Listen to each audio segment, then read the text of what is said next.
thanks for joining me. Miss Shelley here, and I'm about to show you how to make a nature journal out of things you probably already have around the house. Our first step will be to take our grocery bag and cut all along the outer edge of the front side of the bag so that when you're done, you'll have two pieces. One is just the front with a handle, and the other one is the part that has these sides still left on there. You'll set that aside, you can use that later. But the main thing that we want to use is this one, and we're going to turn it around so that the handle is on our right side. Now we're going to flip the bag, the piece of the bag over so that the print side is up. And we're going to get our printer paper, the blank white printer paper. I have more than 3 sheets. You can use more, but I'll just take 3 sheets out. That'll be easier to bind for our first attempt. You're going to take your 3 sheets and fold them in half in this direction. I'm doing it rather quickly, so I'd love for you to match up your corners as best you can and really try to keep that nice and straight and lined up, and then you can fold your crease. Really run that back and forth with your finger, or if you have some kind of a handle, maybe the handle of your scissors, anything you might have at home that you could really get a nice crease there. That'll help you later. Okay, then you're going to take your paper bag piece and you're going to line this new booklet up so that the handle is centered evenly. You have the same amount of overhang on each side, and you're going to trace your booklet with your pencil.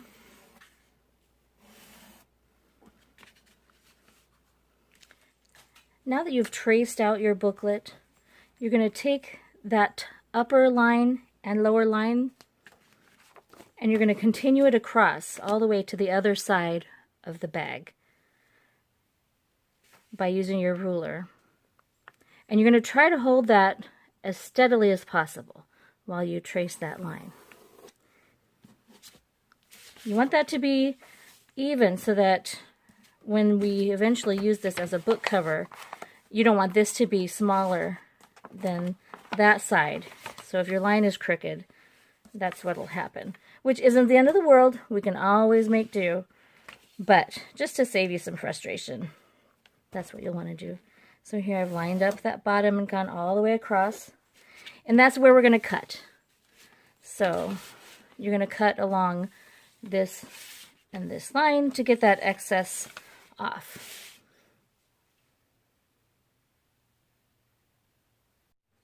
Now I forgot to mention that when you do cut off that excess on each side, you want to leave maybe a little bit extra.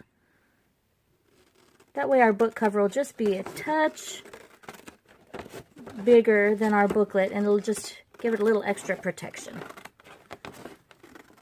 for the inner pages. So there you go. I'm going to cut that off, and you'll cut this side off, leaving a little extra.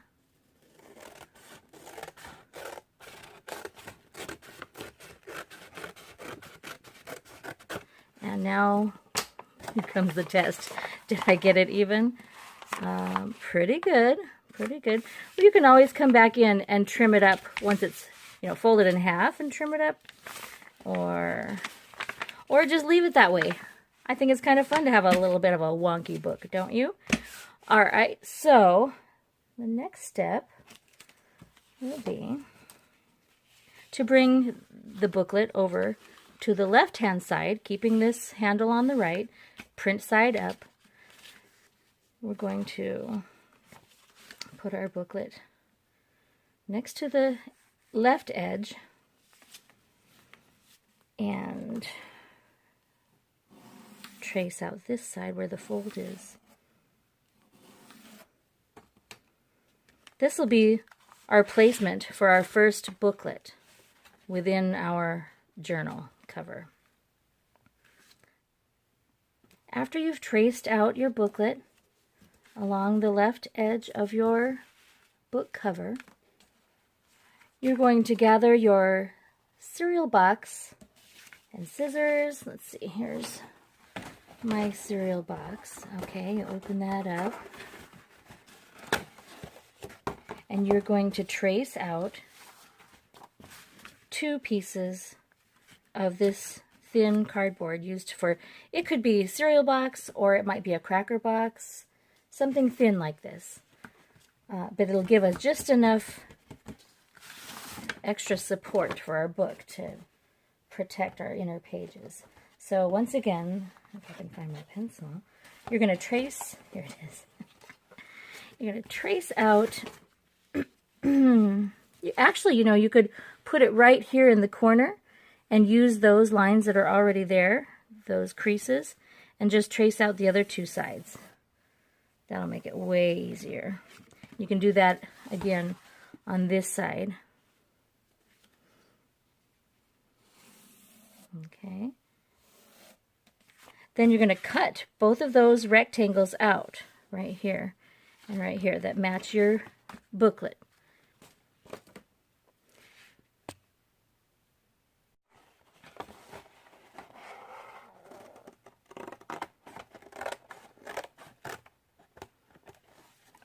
So see, those creases that are already there are pretty handy if you line your book up next to them. It makes it just so much easier to cut those 2 edges. So there's my first one, see?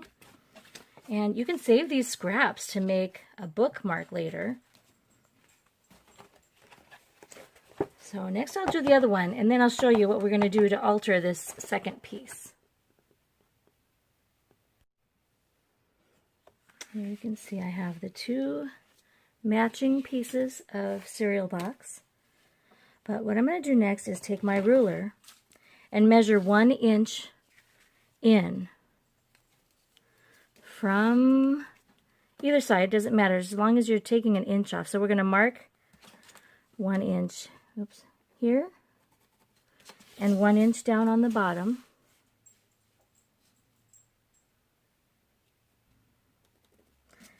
Then we're going to line up those dots we just made. Oh, I can't see it. Oh, there it is. The reflection of the light made that difficult. So I'll connect those dots, and we're going to cut that strip off now. This will be our back plate cover, or what do you want to call it? So these are what you should have at this point.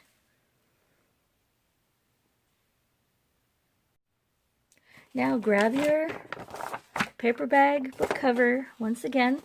Keep your handle to the right, print side up. And you're going to take the cereal box pieces that you just cut out. You're going to glue the larger one into this left side, right here into this corner, and then we'll do the other side. It'll be over here. But first things first, we're going to do this one first. You can use glue stick, you can use craft glue. I would suggest a thicker glue, because sometimes when it bleeds through, it'll get crinkly and warped, but that's okay too. Don't worry if that happens, because I'll even show you on my examples. This one got crinkly, but I don't know, it adds texture, so I'm going with it. But here's Craft Bond, or you can use Aleene's Tacky Glue, or I like this glue stick. It's called Extreme. So any of these glues will work. Possibly even a glue gun if you happen to have a glue gun at home and are allowed to use it. So let's try this extreme glue stick. The other ones I made, I used, oh, Woo. Blooper. Okay, I'll be switching glue. Wouldn't you know it? All right, so if you're using, so I'll show you how to use various glues. So this one, I would kind of do a thin line, and then I use my finger. You could use maybe a little piece of paper over your finger or something to spread that out thin. You just want to get a nice thin, sticky layer. Get up along the edges too. And then make sure you have a little, maybe a wet paper towel next to you so that when you're done with this step, you can wipe your finger off, because you don't want to get glue everywhere else. So you flip it over, line it up in this corner. You can leave a little overhang, that's okay. And then you're going to push it down. I'm trying, I didn't have a towel next to me, so I'm just not letting that finger get on there. And you're going to smooth that out so that you get all the air bubbles out. Push down a little kind of hard. And see how nice and sturdy that makes this? I don't know if you can tell. Now there might be some edges in here. That's going to be okay. Try to get a little bit of glue in there if you can. And then we're going to tape this. Tape our edges so it'll be nice and sturdy and have nice clean edges.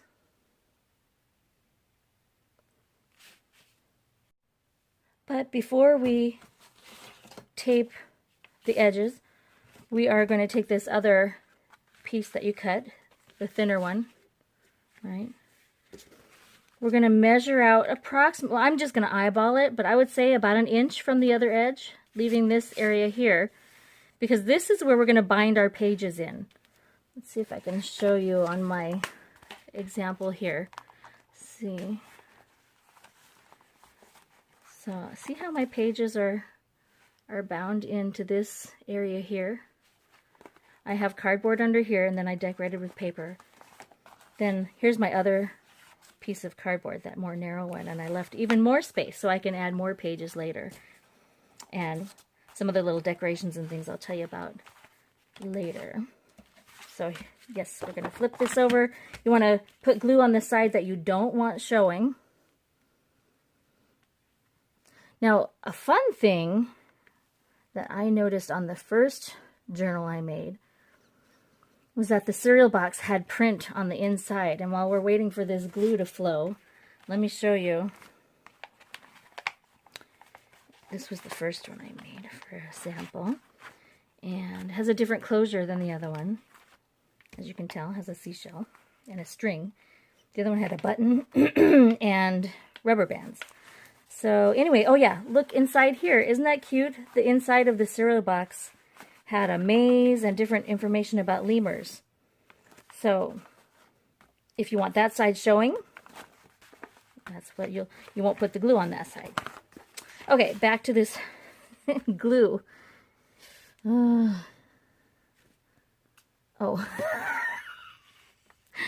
Another blooper. I didn't have the glue open. Oh dear, Miss Shelley. I know some of my regular students are laughing their heads off at me right now and saying, "Oh, Miss Shelley." Okay, you can laugh too. That's all right. I'm laughing at myself anyway. So, because here I am, I feel like I'm talking to myself. It's really awkward. Okay, so I'm going to line this up. Can you see? Line this up about 1 inch, maybe a little more, away from that other board, and then push that one down too. All right, the next step is you're going to gather up your masking tape. You can use the plain, which I'm going to use on this version. On my first ones, I used colored masking tape around the edges. So whichever one you have will work fine. If you just have a plain one, because we are trying to use things that we already have around the house, so we don't have to go buy anything. So just regular masking tape. It's this kind of a cream colored type of tape. You can also use, they have like painting tape that's blue. That might be something you have around the house. Okay. So basically what we're going to do is just put some tape out along all the edges. And hold on a second, I got to come back to this. Okay, so you're going to take this masking tape and measure out a good length, and you're going to put it across. You want only half of this to be adhering to this side of the bag. I don't know if you can see it right through there, because what we'll do is we'll flip this over and push the other part of the tape down on the other side.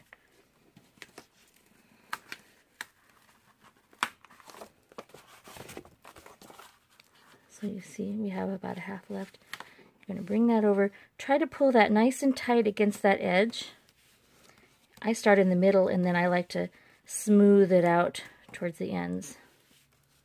You can kind of fold it a little bit to make sure it'll go the right direction.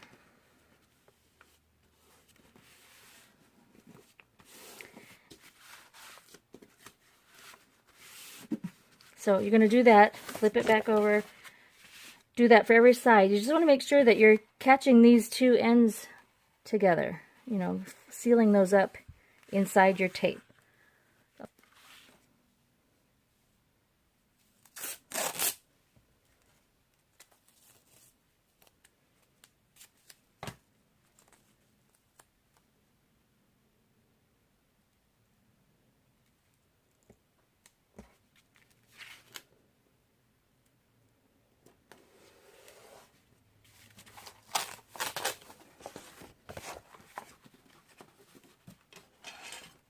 You can trim off this edge.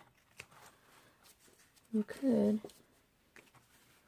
even fold that over. You can fold that one over too, and then fold this over.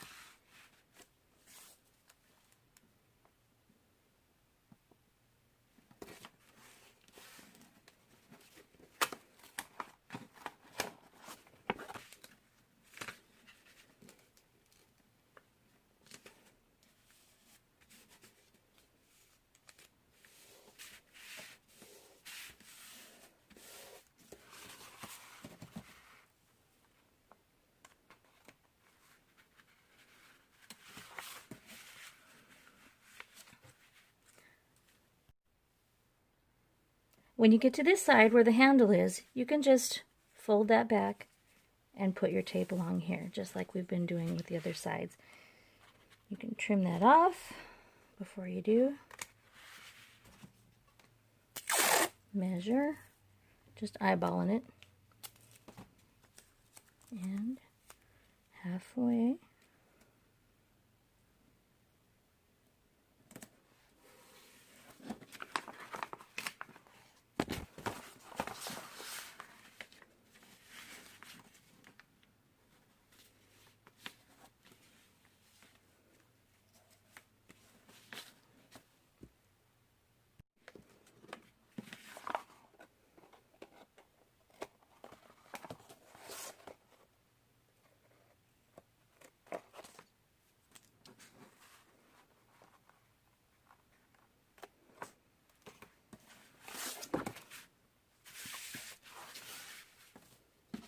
So then, once you're done with that, taping all your edges, flip it over, make sure that the print side is up, the handle is on the right, and the next step will be to bind our pages